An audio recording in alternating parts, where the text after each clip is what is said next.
Hello दोस्तों, episode 3 की शुरुआत में हैनग्यू येन को अंदर जाने के लिए कह देता है। येन अंदर आकर डिफरेंट डिशेस को देख रही होती है कि यहाँ पर उसका सामना शाओरुन से होता है जो जियांगची के रेस्टोरेंट में काम करता है। वो इससे ये पूछता है कि तुम यहाँ पर क्या कर रही हो, तो येन बताती है कि वो यहाँ पर ये देखने के लिए आई है कि वेस्टर्न शेफ आजकल किन रेसिपीज पर काम कर रहे हैं। शाओरुन कहता है कि मेरा आज यहाँ पर आने का मकसद भी यही है। वैसे मैं आजकल न्यू रेसिपीज पर काम कर रहा हूँ और उन्हें टेस्ट करने के लिए मुझे कोई चाहिए। क्या तुम मेरे लिए ये काम करोगी? लेकिन येन का कहना था कि तुम जानते हो कि मेरे और जियांगची के दरमियान क्या हुआ है, इसके बावजूद भी तुम मुझे अपने किचन आने के लिए कह रहे हो। क्या मेरी शक्ल पर पागल लिखा हुआ है? शाओरुन कहता है कि मैं तुम्हें तभी बुलाऊंगा जब जियांगची किचन में मौजूद नहीं होगा। येन कहती है कि मैं इस बारे में सोचूंगी। इतने में यहाँ पर शाओरुन को जियांगची नजर आता है तो ये येन को लेकर नीचे बैठ जाता है। ये देखकर येन इससे पूछती है कि तुम जियांगची से क्यों छुप रहे हो, तो ये बताता है कि मैं आज छुट्टी लेकर यहाँ पर आया हूँ और इसलिए मैं नहीं चाहता कि जियांगची मुझे देखे। जब शाओरुन और येन एक दूसरे को अपने वीचैट में ऐड कर रहे होते हैं तो यहाँ पर हैनग्यू आ जाता है और इनसे पूछता है कि क्या तुम दोनों एक दूसरे को जानते हो, तो शाओरुन अपना फोन दिखाते हुए कहता है कि अब हम क्लोज फ्रेंड्स हैं। ये बात इसने इसलिए की होती है क्योंकि इन दोनों ने एक दूसरे को वीचैट पर ऐड कर लिया होता है। लेकिन हैनग्यू बड़े फखरिया अंदाज से कहता है कि येन मेरी हाउसमेट है और फिर इसे अपने साथ ले जाता है। चैरिटी ऑक्शन गाला सेरेमनी शुरू ही होने वाली होती है और ये दोनों भी अपनी सीट्स पर आकर बैठ गए होते हैं। हैनग्यू येन से पूछता है कि ये अभी जिस लड़की के साथ तुम खड़ी थी मैं इसको जानता हूँ, ये जियांगची के रेस्टोरेंट पर काम करता है। तो येन इसको बताती है कि मेरा सामना तकरीबन जियांगची से होने ही वाला था और शाओरुन ने ही मेरी मदद की थी। ये बात येन बोल तो देती है तो फिर इसके दिमाग की बत्ती जलती है और ये हैनग्यू से पूछती है कि तुम जानते थे ना कि यहाँ पर जियांगची आने वाला है और तुम जानबूझकर मुझे यहाँ पर लेकर आए हो। हैनग्यू कहता है कि क्या तुम्हें कभी भी जियांगची ने नहीं बताया कि चेन यूटिंग उसकी मदर है। येन कहती है कि वो उसकी मदर है तो इस बात का इससे क्या ताल्लुक है। हैनग्यू कहता है कि जियांगची की मॉम F&B इंडस्ट्री में एक बहुत ही फेमस फिगर है और ये होटल भी वही चलाती हैं। जितना मैं जियांगची को जानता हूँ वो कभी भी इस तरह के इवेंट्स अटेंड नहीं करता है और मैं नहीं जानता कि आज वो यहाँ पर क्यों आया है। ये सुनकर येन इसको तंज़िया अंदाज में कहती है कि वैसे तो तुम उसको अपने बचपन का दोस्त कहते हो जो तुम्हारे साथ ही पला बड़ा है, लेकिन तुम्हें उसके बारे में सही से कुछ भी मालूम नहीं है। चैरिटी ऑक्शन सेरेमनी स्टार्ट हो जाती है और पहली ऑक्शन आइटम लॉन्ग बो होती है जिसका ताल्लुक हान डेस्टिनी से होता है। ये आइटम देखकर हैनग्यू अपनी माजी की यादों में खो जाता है। हैनग्यू आर्चरी एज अ हॉबी खेला करता था। जो लड़की आज इसको यहाँ पर दिखाई दी थी उसने हैनग्यू से कहा था कि मैंने एक बहुत अच्छी बो देखी है जो प्रोफेशनल आर्चर्स के पास होती है, मैं तुम्हें वो तुम्हारी बर्थडे पर गिफ्ट करूंगी। इस पर हैनग्यू ने ये कहा था कि आर्चरी में एज अ हॉबी करता हूँ और इतना महंगा गिफ्ट तुम्हें मुझे देने की कोई जरूरत नहीं है, मेरे लिए तुम्हारा मेरा ट्रेनी पार्टनर होना ही काफी है। अब इस आइटम पर पहली बोली लगाने वाली ही ये लड़की होती है और ये इस बो की इतनी महंगी कीमत लगाती है कि कोई दूसरा इसके साथ मुकाबला करने की हिम्मत नहीं करता है। अब जब ये दोनों इस हॉल से निकलते हैं तो ये लड़की हैनग्यू को आवाज देती है। हैनग्यू उसको इग्नोर करके जाने ही वाला होता है कि येन इससे कहती है एक बहुत ही खूबसूरत सी लड़की तुम्हें हाय कह रही है, क्या तुम इसे पीछे मुड़कर हाय नहीं कहोगे? अब यही अल्फाज वो लड़की भी दोहराती है लेकिन हैनग्यू चुप खड़ा रहता है। इसे ऐसा देखकर येन कहती है मैं समझ गई, तुम जिस शख्स की बात कर रहे थे जिससे तुम मिलना नहीं चाहते थे वो शायद यही है। अब हैनग्यू अपना चेहरा इस लड़की की तरफ करता है और येन इससे पूछती है कि मुझे यहाँ पर क्या करना है। हैनग्यू से कहता है कि तुम्हें बस मेरे साथ खड़ी रहना है और मुस्कुराना है। ये लड़की हैनग्यू से कहती है कि मैंने तुमसे एक दफा वादा किया था कि मैं तुम्हें एक बहुत अच्छी बो गिफ्ट करूंगी और आज मुझे ऐसी ही बो खरीदने का मौका मिला है तो मैं तुम्हें ये एज अ गिफ्ट देना चाहती हूँ। हैनग्यू येन को देखकर कहता है कि तुमने मुझे कहा था ना कि तुम्हें आर्चरी सीखनी है तो मैं तुम्हें आर्चरी सिखाऊंगा। इस पर येन भी बिल्कुल ऐसे ही एक्ट करती है जैसे कि हैनग्यू सच कह रहा है। हैनग्यू इस लड़की से ये गिफ्ट ले लेता है और इसे कहता है कि मैं तुम्हें पैसे बाद में ट्रांसफर कर दूंगा। ये लड़की हैनग्यू से येन के बारे में पूछती है तो हैनग्यू कहता है कि ये मेरी फियांसे है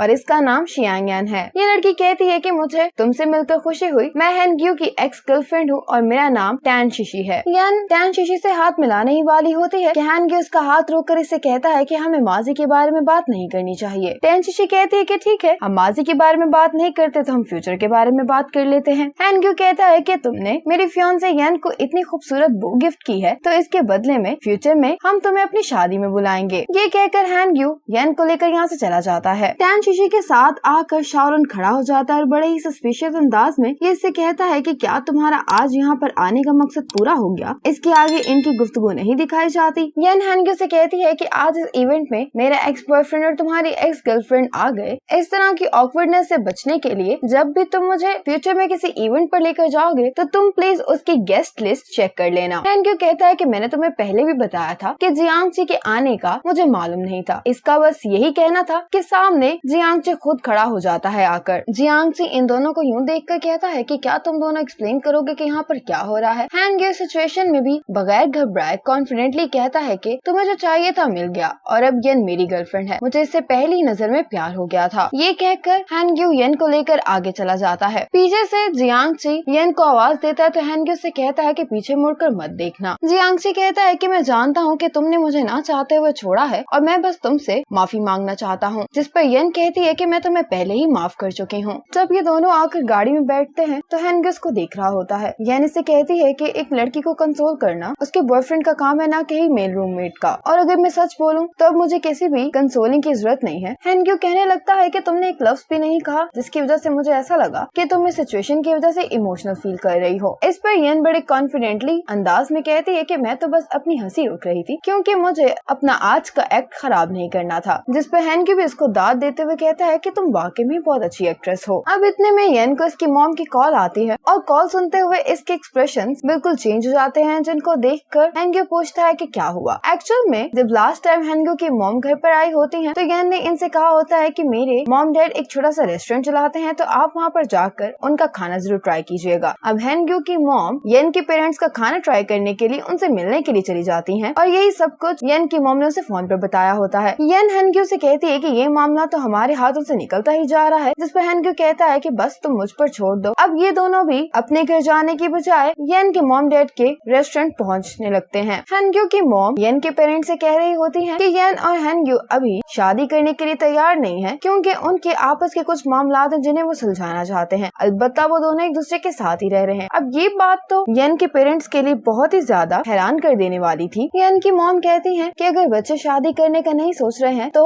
पेरेंट्स होने के नाते हमें शादी के लिए इन दोनों को इनकरेज करना चाहिए। अब इतने में ये दोनों भी यहाँ पहुँच जाते हैं और यन के डैड तो हैनग्यो को देखते ही गुस्से से कहते हैं कि तुम ही हो ना वो रेस्टोरेंट के ऑनर। ये सुनते ही हैनग्यो की मॉम कहती है कि मेरा बेटा तो डेंटिस्ट है। अब हैनग्यो बेचारे को ये सब कवर करने के लिए एक और स्टोरी क्रिएट करनी पड़ती है। हैनग्यो कहता है कि यन को डेट करने के लिए उसने जियांगची की आइडेंटिटी यूज की थी क्योंकि मुझे लगता था कि डेंटिस्ट बहुत बोरिंग और कोल्ड होते हैं और यन कभी मुझे पसंद नहीं करेगी। लेकिन जब हमने एक दूसरे को डेट करना शुरू किया तो मैंने सब कुछ यन को एक्सप्लेन कर दिया था और ये सब कुछ हम आपको एक्सप्लेन नहीं कर पाएंगे, इसलिए मैंने और यन ने ये फैसला किया कि हम आपको अभी ये सब कुछ ना बताएं और राइट टाइम आने पर आपसे सब कुछ शेयर कर लिया जाए। ये सुनने के बाद यन की मॉम कहती है कि अगर तुम दोनों हमसे ये बात शेयर भी कर लेते तो हमें शायद कोई इतराज नहीं होता। जिस पर हैनग्यो यन के पेरेंट्स से माफी मांगता है, लेकिन आप हमारा यकीन करें मैं और यन वाकई में एक दूसरे से बहुत प्यार करते हैं। अब हैनग्यो और उसकी मॉम यहाँ से चले जाते हैं और यन के पेरेंट्स इसे आज रात यहीं पर रुकने के लिए कह देते हैं। यन के डैड हैनग्यो के साथ रहने की वजह से इस पर बहुत गुस्सा होते हैं और इसी बात पर यन के पेरेंट्स का आपस में झगड़ा हो जाता है और इस पर ये अपने मॉम डैड को कहती हैं कि आप लोग सिर्फ तभी नहीं झगड़ते जब हमारे घर गेस्ट आए होते हैं। हैनग्यो जब अपनी मॉम को घर पर उतारने के लिए जाता है तो सामने से इसके डैड आ रहे होते हैं और ये इसको कहते हैं कि तुम अपनी ग्रैंडमा से क्यों नहीं मिल लेते आकर, वो तुम्हें बहुत याद कर रही है। हैनग्यो कहता है कि मैं ग्रैंडमा से किसी और दिन मिलने आ जाऊंगा जिस दिन आप घर पर नहीं होंगे। जब हैनग्यो अपने घर पर आता है तो इसको याद आता है कि जब ये बहुत छोटा था तो इसकी बर्थडे पर इसकी मॉम इससे कहती हैं कि तुम्हारे डैड तुम्हें तुम्हारी बर्थडे पर ज्वाइन नहीं कर सकेंगे लेकिन ग्रैंडमा और तुम्हारी आंट जरूर आएंगी। हैनग्यो अपनी मॉम से यही सवाल कर रहा होता है कि डैड कहाँ पर हैं, तो इसकी नजर सामने अपने डैड पर पड़ती है जो किसी और लड़की के साथ खड़े होते हैं। अब जब अगली सुबह यान अपने ऑफिस पहुँचती है तो हुआन इसको बताती है कि नॉवल की राइटर अपने नॉवल के इलस्ट्रेटर से मिलना चाहती है। अब हैनग्यो आर्चरी क्लब में आया होता है और यहाँ पर टैन शिशी भी आ जाती है और इससे कहती है कि मुझे लगा था कि मेरी तुमसे यहाँ पर मुलाकात जरूर होगी। जिस पर हैनग्यो कहता है कि मैं यहाँ पर अक्सर नहीं आता। टैन शिशी कहती है कि क्यों, मैं यहाँ पर नहीं होती। हैनग्यो कहता है कि ऐसी कोई बात नहीं है, मैं बस अपनी फियांसे के साथ ज्यादा टाइम स्पेंड करना चाहता हूँ। टैन शिशी कहती है कि अगर मैं तुम्हारी फियांसे होती तो तुम्हारे पास ज्यादा पर्सनल स्पेस होती, तुम चाहो तो मुझे फिर से कंसिडर कर सकते हो। हैनग्यो कहता है कि जोक्स की भी कोई लिमिट होती है और तुम्हें उसको क्रॉस नहीं करना चाहिए। वैसे तुम चाहती क्या हो? टैन शिशी कहती है कि मेरा काम अब बहुत सही जा रहा है और मुझे अपने काम काम के लिए घोड़ों की तरह काम भी नहीं करना पड़ता जैसे मैं पहले किया करती थी, इसलिए मेरे पुराने वर्जन से आज की टेन शिशी तुमसे शादी के लिए बेस्ट कैंडिडेट है। हैंग्यू कहता है कि मैं जानता हूँ कि तुम अपने गोल्स पर कभी भी गिव अप नहीं करती, लेकिन मैं तुमसे माजरत चाहता हूँ कि इस दफा मैं तुम्हारा टारगेट नहीं बनना चाहता। अब जियांग ची उसी बार में जाता है और लूनियान भी यहाँ पर आ जाती है और ये इससे पूछता है कि तुम चैरिटी गाला में क्यों नहीं आई थी। लूनियान इसे कहती है कि मुझे कोई काम आ गया था जिसकी वजह से मैं नहीं आ सकी। जियांग ची कहता है कि मैं फ्यूचर में भी तुमसे मिलना चाहूंगा, लेकिन लूनियान अभी फिलहाल इससे मिलना नहीं चाह रही होती, जिस पर जियांग ची कहता है कि मैं तुम्हारा वेट कर सकता हूँ, तो क्यों ना हम दोनों एक दूसरे से अपने नंबर एक्सचेंज कर लें ताकि हमें कांटेक्ट करने में आसानी हो। लूनियान इस पर मान जाती है। टेन शिशी अब हैंग्यू के क्लिनिक भी पहुंच जाती है और हैंग्यू उसको देखकर कहता है कि तुम यहाँ पर क्यों आई हो। टेन शिशी कहती है कि मैं यहाँ पर अपना डेंटल चेकअप करवाने आई हूँ और मैंने इसके लिए अपॉइंटमेंट भी ली थी। अब हैंग्यू के पास कोई और रास्ता नहीं था और इसे इसका ये चेकअप करना ही पड़ता है। यान अब उस नॉवल राइटर से मिलने के लिए जियांग ची के ही रेस्टोरेंट में आई होती है। नॉवल की राइटर को इसका काम पसंद आ जाता है और इनकी डील डन हो जाती है। हेड शेफ अब शाओरुन से कहते हैं कि हमारे किचन से हाल ही में चीजें गुम होती जा रही हैं, क्या तुम्हें इसके बारे में कोई मालूमात है। शाओरुन कहता है कि मुझे तो कुछ भी नहीं मालूम। हेड शेफ कहते हैं कि ठीक है, जाकर अपना काम करो, जब जियांग ची आएगा तो मैं खुद उससे इस बारे में बात कर लूंगा। यान जब घर पर पहुंचती है तो घर के दरवाजे पर हैंग्यू की ग्रैंडमा खड़ी होती हैं। ग्रैंडमा को भी येन के बारे में मालूम होता है तो येन ग्रैंडमा को घर के अंदर ले आती है। हैंग्यू जब टेन शिशी का चेकअप करके फ्री होता है तो इसको इसकी आंट की कॉल आती है, जिससे कहती है कि ग्रैंडमा कल भी तुम्हारे घर पर गई थी, लेकिन तुम और येन घर पर नहीं थे। क्या तुम दोनों का आपस में कोई झगड़ा हुआ है। हैंग्यू कहता है कि ऐसी कोई भी बात नहीं है और मैं बस घर ही जा रहा हूँ। हैंग्यू की आंट काफी ऊंचा बोल रही होती है, जिसकी वजह से ये सारी बातें टेन शिशी भी सुन लेती है। ग्रैंडमा येन से पूछती है कि तुम हैंग्यू के बारे में क्या सोचती हो, जिस पर येन कहती है कि हैंग्यू वैसे तो अच्छा इंसान है, लेकिन उसे दूसरे इंसानों के साथ इंटरेक्ट करना बिल्कुल भी नहीं आता है। ग्रैंडमा कहती है कि हैंग्यू बाहर से तो यही जाहिर करता है कि वो अकेला रह सकता है और उसे किसी की जरूरत नहीं है, लेकिन एक्चुअल में उसे कोई ऐसा चाहिए जो हमेशा उसके साथ रहे। ग्रैंडमा कहती है कि उसने घर छोड़ दिया, इसमें भी मेरी गलती है। येन कहती है कि इसमें आपकी कोई गलती नहीं है, ये तो उसकी अपनी चॉइस थी। ग्रैंडमा कहती है कि येन, हैंग्यू को तुम्हारी ही जैसी एक लड़की की जरूरत है जो उसके साथ बहुत ज्यादा टाइम स्पेंड करे। मैंने कुछ गलत किया है अपनी जिंदगी में, जिसकी वजह से मैं रात को सो नहीं पाती हूँ और जब भी मैं सोती हूँ तो मुझे बहुत बुरे ख्वाब आते हैं। ग्रैंडमा बस यही कहती हैं और साथ ही ग्रैंडमा बेहोश हो जाती हैं। इतने में ही हैंग्यू टेन शिशी के साथ वहाँ पर आ जाता है, क्योंकि इसकी गाड़ी खराब हो गई होती है और इसे टेन शिशी से लिफ्ट लेनी पड़ती है। जो बोतल ग्रैंडमा पी रही होती है, टेन शिशी उसको स्मेल करती है तो ये अल्कोहल होती है। हैंग्यू इस पर थोड़ा सा गुस्सा होकर कहता है कि तुम ग्रैंडमा को अल्कोहल कैसे दे सकती हो, लेकिन ये टाइम झगड़ने का नहीं था और ये जल्द ही ग्रैंडमा को लेकर हॉस्पिटल आ जाते हैं। कुछ ही लम्हों बाद हैंग्यू की मॉम और एंट भी हॉस्पिटल पहुंच जाती हैं। वो पूछती हैं कि ग्रैंडमा को अल्कोहल किसने दी थी, जिस पर हैंग्यू कहता है कि मैंने दी थी। ये बात सुनते ही यान बहुत हैरान होती है और ये हैंग्यू की तरफ देखती है। इसी मोमेंट पर एपिसोड 3 खत्म हो जाती है।